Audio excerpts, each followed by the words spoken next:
best offseason of any team in the league, and they might be the biggest contenders to take down the Oklahoma City Thunder next season. What do you think, David? Do you agree with that? Is Houston the top challenger to Oklahoma City right now? Yeah, I think it's really Houston and the Nuggets. There is now a real hierarchy in the West. It seemed like a mishmash going into the offseason with a bunch of teams in the middle, but now it's the Thunder on their own island, and then it's the Rockets and the Nuggets. But the Rockets have built the things that you would want to worry about if you're OKC: scoring, defense, and bigs. Yeah, they look like a strong offseason, solid A. Very good grade from Tim Bontemps. Tim McMahon, how about the Milwaukee Bucks? What grade would you give their offseason? Howdy, Dan. I would give the Bucks a D. I'm familiar with those Ds. I got a bunch of them during my extended college tenure. And look, I've got empathy for the Bucks here because this was like getting a term paper with a question that had no right answers. How do you instantly construct a championship caliber supporting cast around Giannis when, oh, by the way, the Supermax superstar you brought in is out for the next season? And I'll give him credit for creativity. Did not see the wave and stretch coming of Damian Lillard to bring in a modest upgrade of Brook Lopez and Miles Turner, but a championship contender it does not make. Bontemps, did Milwaukee do anything this offseason to make you feel like they're closer to contending? No, I mean, the start of last season, they had Damian Lillard and Giannis Antetokounmpo, and now they have Miles Turner and Giannis Antetokounmpo. That is not an equitable trade. And look, while Miles Turner is, as McMahon said, a nice upgrade on Brook Lopez, a younger, better version of him, they still have not replaced the $54 million hole they have at point guard. There's a reason why the Bucks right now, I believe, are the 8th favorite to win the Eastern Conference, which is very clearly seen as the junior varsity conference in the NBA at the moment. So I understand why the Bucks did what they did. They're obviously trying everything they can to keep Giannis Antetokounmpo on their team, but it is very hard to make a credible argument this team has anything close to a real threat to be a championship level team. All right, one more grade. The Lakers. David, what grade do you give their offseason? We're going to give the Lakers a C+. Okay, on the bright side, LeBron is back. Asterisk, probably, maybe, kind of, for them, which is a huge deal. And then also they upgraded at the center position. We say what we want to say about DeAndre Ayton, which I have, and there's concerns about him, but he's better than Jackson Hayes, and at least they have somebody in that position. Now, why is it a C+? They still have to shore up that bench. They still have to get some depth. They still need maybe probably one more big for them to feel like there's actual upgrade to this team. There's also this weird LeBron situation that we've been talking about all week because he opted into his contract, and then his agent put out a statement indicating that maybe he wasn't really all in. So that's obviously been a big topic around the league. And yesterday, our Dave McMenamin had something very interesting to say about LeBron's future.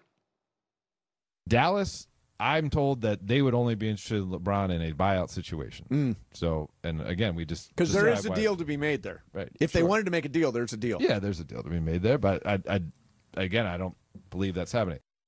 McMahon, what's your reaction to what Dave had to say there? I mean, it completely makes sense. Is there a deal to be made, a trade from the Mavericks to get LeBron? You could punch it up in the trade machine. All the Mavericks have to do is completely gut their rotation, give up guys like Daniel Gafford and P.J. Washington, maybe a Najee Marshall, Max Christie. You're giving up 3 or 4 rotation players for potentially a ring-chasing retirement tour. That doesn't make sense for Dallas. It doesn't make sense for LeBron because he has a no-trade clause. Hold on, I want to play with those guys, not have them go to L.A. So there is kind of curiosity around the league, like, could this end with LeBron bullying his way to a buyout? Now, why would the Lakers do that? That's a great question. I don't have a good answer for that one. But, yeah, that is the only path I could see for LeBron James to come join Kyrie, Anthony Davis, a couple of his former championship teammates in Dallas. How do you make any sense of all this? You don't.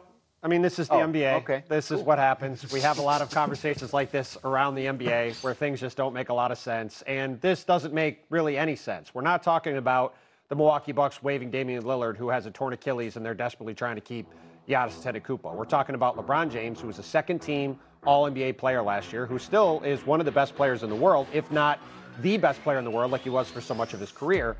And again, as McMahon pointed out, yes, the Lakers could, in theory, do LeBron a favor and allow him to just go play for whoever he wants. However, 5 days ago, LeBron James had a choice. He could be a free agent on Sunday. What did he choose to do? He chose to take $52.6 million. By the way, if I had a choice between $0 at $52.6 million, I too would take $52.6 million. So I understand why LeBron James opted into his contract. However, by opting into his contract, the Lakers now have one of the 10 to 15 best players on the planet under contract for the 2025-26 season, when, by the way, they have Luka Doncic, one of the 5 best players on the planet, under contract and on their team. So you would think the Lakers would love to have 2 of the best players on the planet playing together on their team next season, which last season when they were together, they won 50 games and were a top 4 seed in the Western Conference. So I would say that's how this is still going to end. But until, as you have said, Dan, repeatedly this week, we get something from LeBron or the Lakers saying LeBron James is going to be a Laker next season, we're going to continue to have this kind of discussion. It's just kind of hanging out there, right? And we can talk all about how it's not realistic and all the kind. But I mean, I want to ask about the Luka end of it, right? We're talking about this is a team that has to build around Luka for the future, regardless of what happens with LeBron, how much longer he wants to play, all that kind of stuff. So if you're looking at it from his perspective, like, what's your read on the LeBron situation? Well, imagine the Lakers going to Luka and saying, hey, we bought out LeBron James, saying, okay, Luka says, well, what does that mean for me? They said, well, your second best player is Austin Reeves, your third best player is DeAndre Ayton. We got nothing back for LeBron James. We're going to pay this dude $50 million to go to the Dallas Mavericks team and make that team better because we know how much you love the Dallas Mavericks right now. There is absolutely no sell for this, especially when you're thinking about the fact that Luka Doncic has to be, he's got to come back to his Lakers team after a year. They have to convince this dude to stay, and saying that we're paying for LeBron James to go somewhere else to make LeBron James happy and to make your team worse, to make your next year probably hell, is probably not going to work out for Luka Doncic. We have talked a ton about this decision LeBron James made on Sunday. Yeah. The biggest decision of the Laker offseason was not whether LeBron James opted in or out of his contract on Sunday. It's whether or not Luka Doncic decides to extend his contract or not on August 2nd when he is eligible to do so.